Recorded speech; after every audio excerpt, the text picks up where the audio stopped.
pero en ese aspecto sí me preocupa más el aspecto social. ¿Cómo nos va a influir la inteligencia artificial? El impacto social que pueda tener. Y sí, porque mucha gente ahorita realmente siento que no está muy consciente de lo que puede impactar negativamente y por ende también positivamente. Creo que los aspectos positivos ya lo estamos viendo, pero muchas veces no estamos muy conscientes de lo que puede deparar la inteligencia artificial para que esa misma tecnología, los mismos algoritmos caigan en malas manos. Entonces son temas, la inteligencia si llega a caer en las manos equivocadas, pues, mínimo tendríamos que estar preparados en lo que los vamos a enfrentar. Y lo digo... No está ya en manos equivocadas. Sí, porque... es el problema, pues, que detalle, ¿no? precisamente quienes están desarrollando la inteligencia artificial ya son posiblemente empresas sin los escrúpulos suficientes para utilizar una herramienta tan poderosa. O gobiernos. Sí, así es. Actualmente no nos hemos dado cuenta, pero ya estamos en una era donde la inteligencia artificial ya nos ha rebasado. Y precisamente lo que tú hablas de las empresas como Facebook, todos los del social media, de Facebook, Google, Twitter, Instagram, Google, Amazon, nos tienen atrapados. Realmente la inteligencia ya nos superó y muchas veces ni siquiera estamos conscientes de que estamos atrapados en esa trampa, pero con el fin de ¿cuál es el objetivo de todo esto? lucrar. O sea, que tú te conviertes en realmente somos una especie, una rata de laboratorio que constantemente estamos ahí, que quieran que nosotros consumir constantemente, tirar nuestro dinero por cualquier cosa. Entonces, yo creo que principalmente, antes de empezar a meternos ya de lleno al tema, deberíamos establecer un concepto, una historia respecto a lo que se entiende por inteligencia, y respecto a lo que origina ahora sí la inteligencia artificial antes de meternos de lleno a esta idea, ¿no? Yo estuve investigando un poquito los conceptos que han existido acerca de inteligencia, ¿no? El primero en mencionar en sus textos la idea de la inteligencia como tal, como aspecto que nos separa del reino animal, o como la capacidad humana para poder desarrollar ciertas actividades. Pues estuve investigando. El primero que se menciona, el primero que data algo similar, es Alcmeo de Crotona, en el año 500 a.C. Fue médico y fue el primero que al momento de estar diseccionando cuerpos concluye que es en el cerebro en donde se encuentran las funciones de la sensación, la percepción, la memoria, el pensamiento y el entendimiento. Entonces ahí se plantea la primera separación del mundo de la magia y del mundo de la superstición respecto al mundo de la medicina. Entonces, cuando el tipo eso hace esto, plantea que existe la idea de la inteligencia en el cerebro. O sea, podríamos pensar que es una idea más reciente, pero pues en el 500 antes de Cristo, Alcmeo de Crotona ya comienza a plantearlo. Y después empezamos con las ideas de los filósofos griegos, en donde Platón plantea que existe una especie de dualismo entre mente y cuerpo. Entonces, en uno de los diálogos de Sócrates, en la República, en el libro número 5, él está planteando también, en base a los estudios de Alcmeo posiblemente, que existe diferencia entre personas que son más aptas a los demás. Hay personas que tienen más inteligencia que otras. Y es cuando dicen que esto va a depender directamente del cuerpo. Que la capacidad de un individuo para poder tener pensamientos más lúcidos, tener ideas más inteligentes, ideas más capaces, pues va a estar determinado por un cuerpo que sea un buen servidor de esa mente. Entonces, para Platón, por lo menos en este diálogo de la República, la inteligencia es un aspecto corporal también, o por lo menos está determinada por el cuerpo. ¿Sócrates o Platón? Bueno, es que Platón, al momento de estar escribiendo sus obras, sí, el personaje principal de todos los diálogos es Sócrates, su maestro. Realmente era digamos que su asesor de tesis en ese momento, digámoslo así. No, más bien, Sócrates existió, pero Sócrates nunca escribió nada. Nunca tuvo un registro, no hubo un registro. Sí, él nunca escribió nada. Había registros sobre él escritos por otras personas.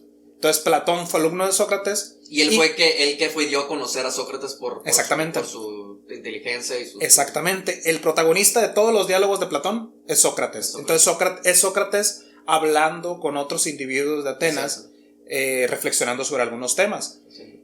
Y el asunto es que ahí, por ejemplo, no se alcanza a diferenciar. Muchos no alcanzan a diferenciar cuáles ideas ¿Eran de Sócrates o eran de Sócrates y cuáles eran de Platón, porque llega un punto en que Platón, en sus diálogos ya más de madurez, comienza a verter ideas muy muy propias que se pueden distinguir de las de Sócrates, pero el protagonista de los diálogos sigue siendo Sócrates, ¿no? Él, respecto a Sócrates, él pensaba, no sé corrígeme si me equivoco, él pensaba que la misma capacidad que tenía digamos, un sofista en aquel momento, un sofista era el de un maestro, ¿no? Uh-huh. La misma capacidad de ya sea un sofista o un esclavo o sea, realmente que tenía las mismas capacidades cognitivas, pero que se podía desarrollar. No sé si esté en lo correcto, porque él pensaba que todo ser humano, como tú lo comentas, tenía pues el cuerpo, pero también tenía el sistema de ideas, y podían también los esclavos o gente de clase baja que podían tener la misma capacidad de pensante, digámoslo así, en aquellos tiempos. Lo que él plantea, por ejemplo, hace la analogía, ¿no? Dice que la inteligencia es como un bloque de cera. Uh-huh. Hay cera buena y hay cera mala. Hay cera que es uniforme, es puro, es claro, es profundo. Entonces ese bloque de cera va a tener la posibilidad de generar ideas más claras, profundas, puras, etc. Entonces esa sería una inteligencia superior. Y hay inteligencia, pues que la cera es blanda, que es impura, que tiene defectos de fábrica, por lo tanto va a ser un intelecto menor. Entonces también hay como aspecto histórico, hay que recordar que los griegos, aunque fueron bien inteligentes y bien fregones en muchos casos, eran una sociedad sumamente injusta, racista, exclusionaria, ¿no? Uh-huh. Entonces, pues Platón llega a esa idea, ¿no? De que no todos poseen la misma inteligencia, de que hay diferencia entre clases, y más que nada lo hacía él para justificar en cierta medida a la aristocracia ateniense, ¿no? Es decir, estas personas, si nos están gobernando, si están ahí, si llegaron al poder, si están tomando leyes, están haciendo leyes, están tomando las decisiones, es porque su inteligencia y su mente y su capacidad corporal para generar ideas mejores es mejor que la del resto de las personas que no está tomando decisiones. Sí. Y por ejemplo, en esa época, pues no sé si estaban muy conscientes de la estructura cerebral, como que un cerebro posee neuronas, no, y que pues respecto al tiempo iba entrenándose y desarrollando, digamos que pues la inteligencia, más que nada por a base del aprendizaje. Realmente no, ellos intuían que en el cerebro se daba, ¿no? Se daba, que tú nacías con una cierta inteligencia y que ya estaba dada por hecho de que es que esta persona es inteligente y así nació y así se va a morir. Esta persona no es tan inteligente y así va a quedar. O sea, yo creo que antes de los descubrimientos de la anatomía humana y de las funcionalidades de la corporalidad, las células, los órganos, la filosofía era una herramienta bastante útil porque podría brindarte ciertas ideas respecto a cómo se hacen cómo funcionaban las cosas, y podías especular, pero no se compara en cuanto al conocimiento racional, empírico de la ciencia, al decirte que sí, el cerebro se da el pensamiento, las neuronas interconectadas con sus conexiones generan las condiciones necesarias para que se den pensamientos claros, profundos, etcétera, la memoria. O sea, ellos estaban totalmente ajenos, ¿no? Quizá Aristóteles tiene un poquito más un acercamiento posteriormente, ¿no? Okay. Aristóteles ya en el 384 antes de Cristo muere. Entonces entre el 384 y el 322 es cuando se da su obra. Y él, para él no había una dualidad entre cuerpo y alma. O sea, no había una dualidad entre... Hay algo inmaterial que es lo que piensa por mí, que es el espíritu, y hay algo material que es como el soporte o el hardware en el que yo vivo, ¿no? En el que yo pienso.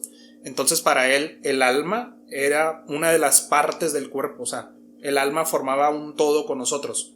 Y para él había 3 tipos de alma, que era la nutritiva, que es la que tienen las plantas, que es la que tienen cualquier ser vivo, ¿no? De los que sea.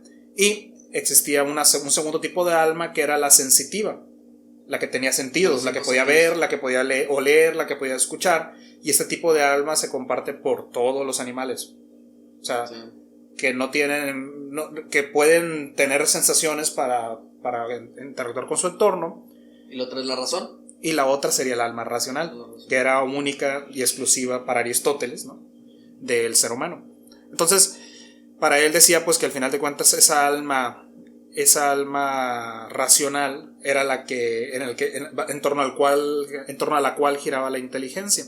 Entonces ahí en esa alma racional se integraban pues todos los sentidos, y por medio del sentido común pues generaban. Y ahí esa la mente racional, comentaba Aristóteles que era capaz de poder clasificar ciertos y ahorita voy a tocar un tema de la clasificación, pero el ser humano en esa que comentas, en la tercera parte de los cuerpos del ser humano que comentaba Aristóteles, era que era capaz de poder clasificar u organizar objetos. Por ejemplo, caballos, este es un grupo de caballo, este es un grupo de pájaros, este es un grupo de manzanas. Entonces el ser humano automáticamente podía clasificar en su cerebro o con ayuda de sus sentidos, y eso es lo que daba la diferencia respecto a los animales o las plantas. Entonces eso de la clasificación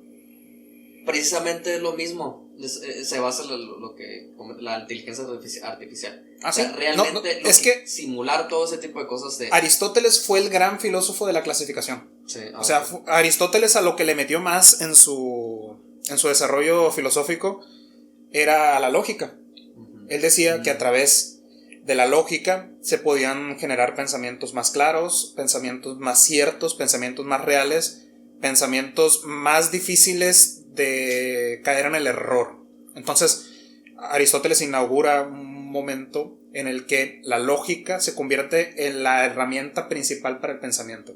Por eso, si tú lees el Organón de Aristóteles, te vas a dar cuenta que se trata acerca de lógica formal, pura y dura, organización de ideas, generar silogismos, pensamiento claro, pensamiento correcto, a través de ciertas fórmulas de silogismo para poder lograr un discurso claro, cierto, correcto, verdadero. Este personaje era muy minucioso. Era sistemático. Era muy sistemático de poder, digamos que organizar todas sus ideas y ya posteriormente dar su Incluso podríamos decir que de todos los filósofos griegos antiguos fue uno de los filósofos más científicos. No en el sentido actual de la palabra ciencia, que es comprobar a través de un método de experimentación, de observación, etcétera, y generar conocimiento a partir de él. Pero él sí fue el más sistemático, y él propone la ciencia como conocimiento cierto, el concepto de ciencia como conocimiento cierto por sus causas. Entonces, a través de la observación de un fenómeno. Y de los sentidos. Ajá, pues a través de los sentidos, a través de la observación, se generaba una clasificación de eso, y a partir de ahí se deducían ciertos conocimientos. Sí. Un conocimiento ya sea inductivo o deductivo. El inductivo es a través de lo general, irte a lo particular, y el deductivo a través de lo particular, irte a lo general, ¿no? Entonces al revés. Y entonces, para Aristóteles, esta parte del ser humano, esta parte racional, pues ya clasifica todo nuestro conocimiento, y al final de cuentas se da la capacidad de entender las cosas a través de esta, de este racional. Hay un intelecto agente, un intelecto paciente, y ahí no nos vamos a meter porque sí, es un desmadre.